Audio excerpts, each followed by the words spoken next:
Kemarin sempat viral, editor One Piece Takano-san menangis saat membaca chapter One Piece yang terbaru. Tahukah kalian bahwa sebenarnya Takano menangis saat melihat jumlah subscriber kanal YouTube Anak Buah Bagi masih di bawah angka 1000. Oleh sebab itu, pencet tombol subscribe-nya sekarang dan bantu Anak Buah Bagi mencapai 1000 subscriber supaya Takano tidak menangis lagi.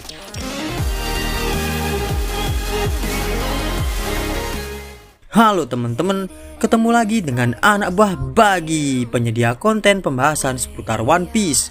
Kali ini kita akan menganalisa secara detail dan menyeluruh dari halaman sampul hingga halaman terakhir One Piece chapter 986 untuk membahas beragam hal menarik yang tersirat maupun yang tersembunyi di chapter terbaru kali ini. Di cerita sampul kali ini, rupanya tidak terjadi reuni keluarga yang berujung happy ending. Chiffon dan Lola ikut dengan Beji beserta kru bajak laut Fire Tank yang lainnya untuk berlayar lepas landas meninggalkan Pound. Ini ironis sekali, ayah dan anak kembar ini dipertemukan untuk berpisah. Yang jauh lebih ironis lagi, kita bisa mendapati tulisan I love family di layar haluan kapal bajak laut Fire Tank. I love family dari mana coba? Bapak mertuanya ditinggal pergi berlayar begitu saja. Pada chapter 986 kali ini, terdapat nuansa samurai yang sangat kental sekali dari awal hingga akhir. Judul chapternya saja dalam bahasa Jepang tertulis Sessa no Namae, di mana penggunaan kata sessa sendiri umum digunakan para samurai di zaman dahulu untuk menyebut kata aku.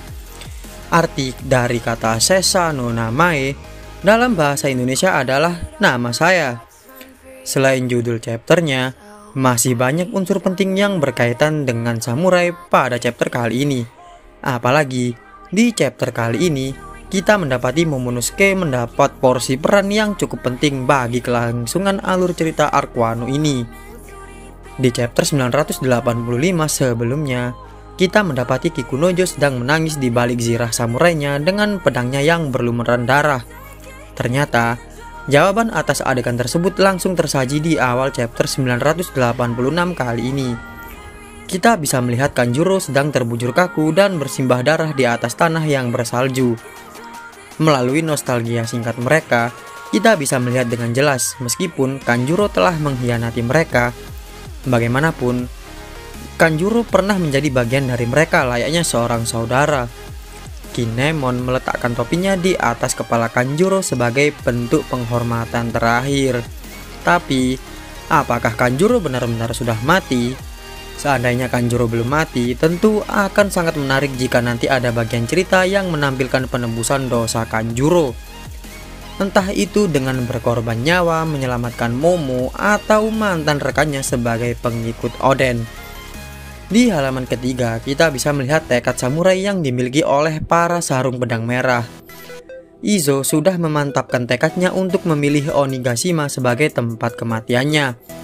Sebuah tekad yang dimiliki oleh seorang samurai sejati, yang tak takut menyongsong kematian daripada harus hidup menanggung malu. Hal yang sebaliknya terdapat di adegan Kaido yang mengultimatum para pengikut setia Orochi.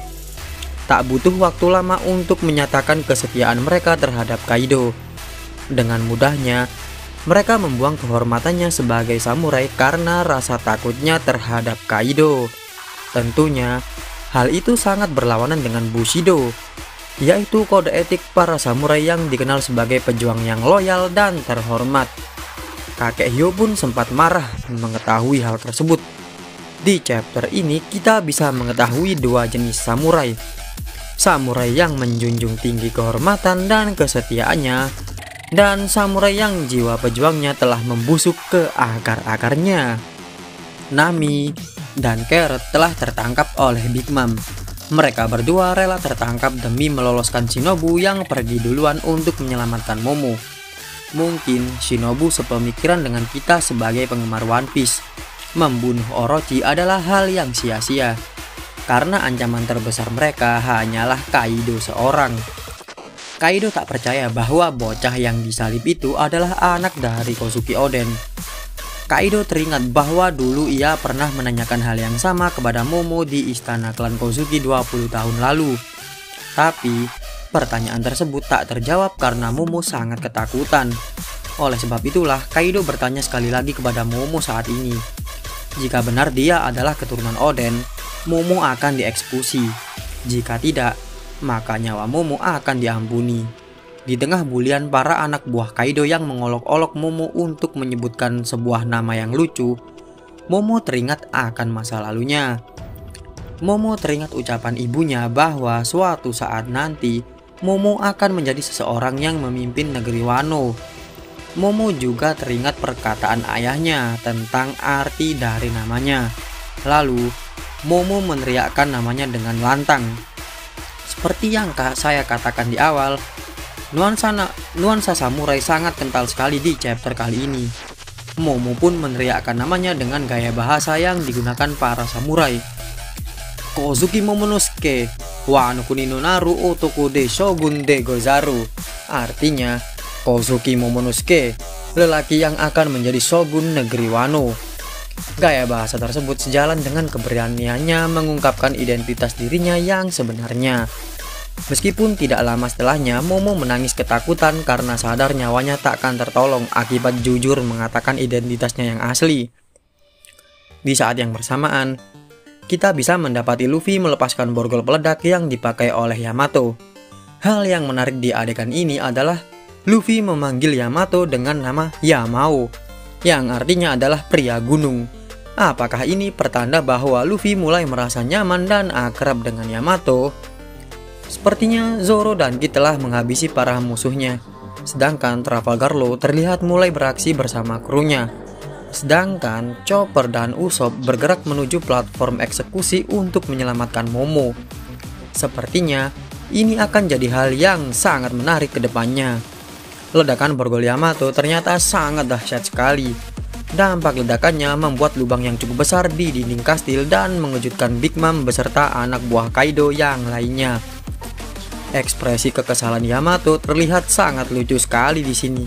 Saking kesalnya, Yamato menyebut ayahnya sebagai Ushigorira, yang berarti gorila sapi, julukan yang pas untuk Kaido. Lalu Yamato memutuskan untuk tak mengakui Kaido sebagai ayahnya lagi.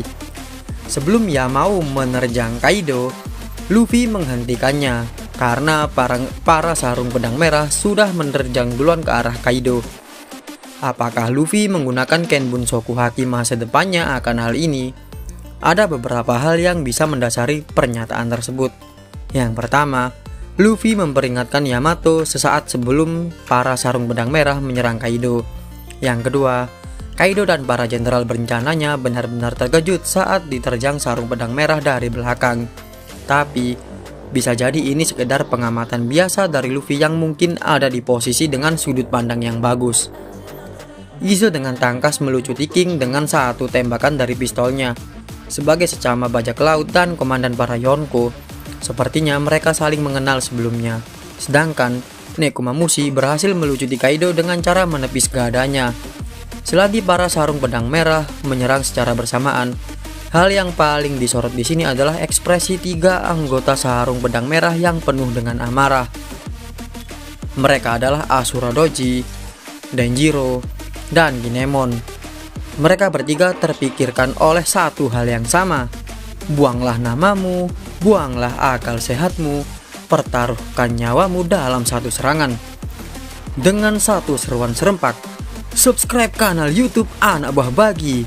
Keliru, Tsunachi. Mereka berhasil menjatuhkan Kaido dari panggung eksekusi. Untuk saat ini, penyerbuan yang direncanakan para sarung pedang merah bisa dibilang sukses besar. Adegan ini menimbulkan rasa penasaran dengan apa yang akan terjadi di chapter selanjutnya. Apakah para sarung pedang merah sukses melukai Kaido? Kaido sempat melihat sosok Oden di benaknya saat diserang oleh para sarung pedang merah sebelumnya. Kaido juga teringat pada suatu kejadian di masa lalu saat mencengkeram Momo di atas kastil. Apakah Kaido selama ini dihantui oleh masa lalunya? Apakah Kaido selama ini dihantui perasaan bersalah? Berikan tanggapan kalian di kolom komentar. Sembari menunggu kelanjutan ceritanya di chapter mendatang, silahkan tonton video pembahasan seputar One Piece yang lainnya dari kanal YouTube Anak Buah Bagi. Sampai ketemu lagi dengan Anak Buah Bagi di video yang selanjutnya.